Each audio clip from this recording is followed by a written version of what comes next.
الشیطان الرجیم بسم اللہ الرحمن الرحیم۔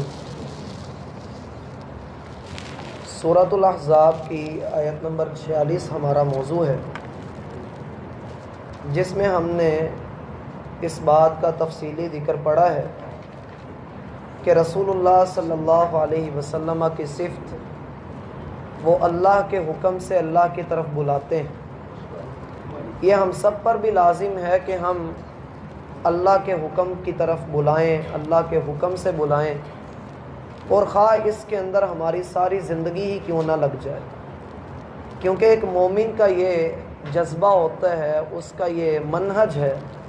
کہ وہ اپنی پوری زندگی اللہ رب العالمین کے دین کی اشاعت اور پرچار میں صرف کر دے۔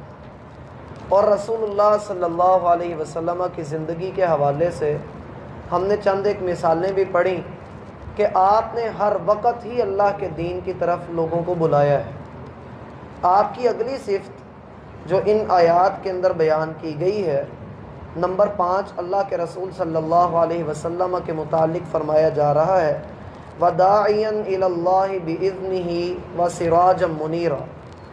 یہ ایسا نبی ہے کہ جس کی رسالت کی گواہی بھی اللہ نے دی ہے، یہ شہادت بھی دیں گے اور اپنے عمل سے یہ لوگوں کے اوپر حجت بھی قائم کرتے ہیں، یہ لوگوں کو خوشخبریاں بھی دیتے ہیں اور ان کے انجام سے ان کو باخبر بھی کرتے ہیں، پھر اللہ کے حکم سے اللہ کے دین کی طرف بھی بلاتے ہیں۔ اور اللہ نے محمد صلی اللہ علیہ وسلم کو سراج منیر بنایا ہے۔ سراج بیسیکلی سورج کو کہا جاتا ہے، اور منیر کہتے ہیں یہ نور سے نکلا ہے، چمکتا ہوا، یعنی ہم نے ایسا روشن سورج ان کو بنایا ہے جو چمکتا ہے، جس کی روشنی ہر طرف پھیلتی۔ قرآن کریم کے اندر سراجن کے الفاظ اس کے علاوہ اور 2 جگہوں پر استعمال ہوئے ہیں، اور وہ دونوں جگہ جو ہیں وہ سورج کے لیے مستعمل ہیں، سورة الفرقان میں اور سورة النباء میں اللہ رب العالمین نے دونوں جگہ سراج کا لفظ استعمال فرمایا ہے اور اسے سورج کہا ہے۔ سورج کی خاصیت یہ ہے کہ اس کی روشنی اپنی روشنی ہے، یہ کسی سے روشنی مستعار نہیں لیتا ہے، اور یہ اللہ کی عطا کردہ روشنی کی طاقت لے کر اس کے بلبوتے پہ یہ دنیا کو روشن کرتا ہے۔ یہ نکلتا ہے تو لاکھوں کروڑوں ستارے جن کی تعداد کا اللہ ہی کو علم ہے، ان سب کی روشنی ماند پڑ جاتی ہے۔ بعینی ہی چاند کی روشنی بھی اسی طرح سے ماند پڑتی ہے۔ رسول اللہ صلی اللہ علیہ وسلم کو سراج منیر اس لیے کہا کہ آپ کے آنے سے، آپ کے اللہ رب العالمین کے حکم کا پرچار کرنے سے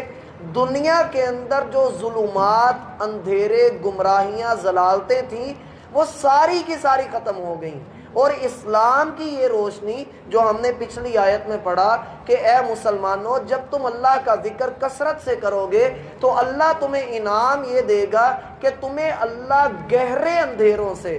جو بہت گہرے اندھیرے ہیں، جو ظلمات ہیں، جو گمراہیاں اور ضلالتیں ہیں، اللہ تمہیں وہاں سے نکال کر اس نور کی طرف لے کر جائے گا جس کا بدلہ سوائے جنت کے اور کچھ نہیں۔ اور محمد صلی اللہ علیہ وسلم ہمارے رہنما ہیں، وہ آپ کو بتائیں گے کہ آپ نے کس انداز میں ان کی اتباع اور ان کی پیروی کرنی ہے۔ یہاں پر یہ بات بھی ذہن میں رہے کہ چڑھتا ہوا سورج، چمکتا ہوا سورج وہ ہر انسان کو نظر آتا ہے۔ اسی طرح سے رسول اللہ صلی اللہ علیہ وسلم کی تمام تر سنتیں، آپ کی تمام تر احادیث، آپ کے تمام تر معاملات، یہ سارے اللہ رب العالمین نے سورج ہی کی طرح واضح رکھے ہیں، اور ان کو بلند مقام بھی دیا ہے تاکہ زندگی کے اندر کوئی بندہ کسی بھی مقام پر ہے، وہ خواہ تاجر ہے، خواہ ملازم ہے، وہ باپ ہے یا بیٹا ہے، بیوی ہے یا کسی بھی جگہ پر ہے، وہ کسی بھی مقام اور رشتے کے اوپر کھڑا ہوا ہے، اسے چاہیے کہ وہ رسول اللہ صلی اللہ علیہ وسلم کی زندگی سے عمل سے اور آپ کے قول و فعل سے سبق حاصل کرے، کیونکہ ہم اسی صورت کی آیات میں یہ پڑھ کر آئے ہیں لَقَدْ كَانَ لَكُمْ فِي رَسُولِ اللَّهِ أُسْوَةٌ حَسَنَةٌ، محمد صلی اللہ علیہ وسلم کی زندگی تمہارے لیے اسوہ حسنہ ہے، زندگی گزارنے کا طریقہ ہے، تمہیں خبر دی گئی ہے کہ اس طریقے پر تم نے چلنا ہے، لہذا یہ چمکتا ہوا سورج تم نے اس کی طرف دیکھ کر اس کی روشنی میں اپنے راستے کو متعین کرنا ہے۔ اور یاد رکھیے سب کا راستہ ایک ہی ہے، جتنے بھی لوگ ہیں، جتنے بھی زندگی کے اندر شعبہ جات ہیں، کوئی بندہ کسی بھی مسئلے کے اندر ہے، کسی بھی مقام پر وہ کھڑا ہوا ہے، ہر ایک آ جا کر وہ محمد الرسول اللہ صلی اللہ علیہ وسلم کے دیے ہوئے راستے کے اوپر آئے گا، وہ چاہے مشرق سے آئے، مغرب سے آئے، شمال سے آئے، جنوب سے آئے، وہ کسی بھی جگہ سے آئے،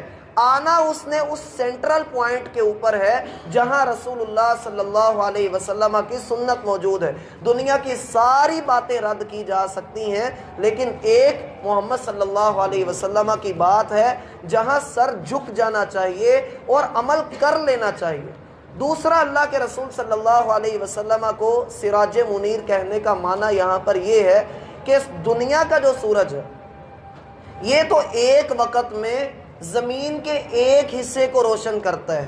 جبکہ رسول اللہ صلی اللہ علیہ وسلم کو سراج منیر کہنے سے مراد یہ ہے کہ اے محمد صلی اللہ علیہ وسلم، آپ وہ چمکتا ہوا سورج ہیں جس کو کبھی غروب ہونا اللہ نے لکھا ہی نہیں، یہ سورج ہمیشہ کے لیے چڑھ چکا ہے۔ الیوم اکملت لکم دینکم، دین اللہ نے مکمل کر دیا، اب یہ واضح دین ہے، آیات مبین، ایسی نشانیاں، ایسی آیات، ایسے معجزے، ایسے دلائل اور براہین ہیں کہ جن کا توڑ کسی دوسرے مذہب سے ممکن نہیں ہے۔ لہٰذا آپ اس چڑھتے ہوئے سورج کی بنا پر پوری دنیا کے اندر جتنے بھی اندھیرے ہیں، آپ صرف اپنے علاقے کو، مکہ اور مدینہ کو ہی نہیں بلکہ پوری دنیا کو اپنے اس قرآن سے اور اپنے فرمان سے آپ پوری دنیا کی گمراہیوں کو ختم کر رہے ہیں۔ اس لحاظ سے اللہ رب العالمین نے آپ کو سراج منیر کہا ہے۔ سراج منیر کہنے کا ایک معنی ایک یہ بھی ہے کہ اللہ رب العالمین نے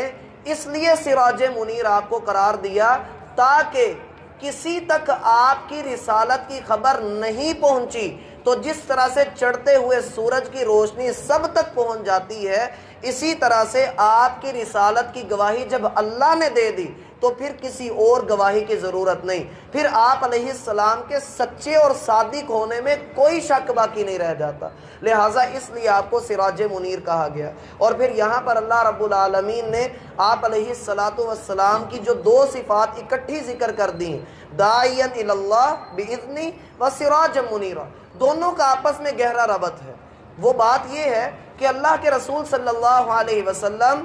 اللہ کے حکم سے اللہ کی طرف بلاتے ہیں، اور اس انداز میں بلاتے ہیں کہ آپ کے بلانے میں کسی قسم کا مفاد اور غرض نہیں ہے۔ جیسے کہ سورج چڑھتا ہے، وہ اپنوں کو بھی روشنی دیتا ہے اور بیگانوں کو بھی دیتا ہے، وہ اللہ کے ماننے والوں تک بھی اپنی گرمی پہنچاتا ہے اور کافروں کو بھی گرمی دیتا ہے، وہ ہر ایک کے لیے یکساں مفید ہے۔ اسی طرح سے رسول اللہ صلی اللہ علیہ وسلم کی تعلیمات اللہ نے سب کی طرف آپ کو بھیجا ہے۔ اب کوئی چڑھتے ہوئے سورج کو چڑھنے کے بعد بھی انکار کر دے کہ نہیں جی سورج چڑھا ہی نہیں، ابھی رات ہے، آنکھیں بند کر کے بیٹھا رہے، تو اس کو اللہ کہتے ہیں کہ لہم قلوب لا یفقہون بہا، دل موجود ہے لیکن سمجھتا نہیں ہے، لہم اعین لا یبصرون بہا، آنکھ موجود ہے لیکن دیکھتا نہیں ہے، لہم آذان لا یسمعون بہا، کان موجود ہے لیکن سنتا نہیں ہے، اولئک کالانعام بل ہم اضل، پھر یہ تو جانوروں سے بھی بدتر ہو گیا،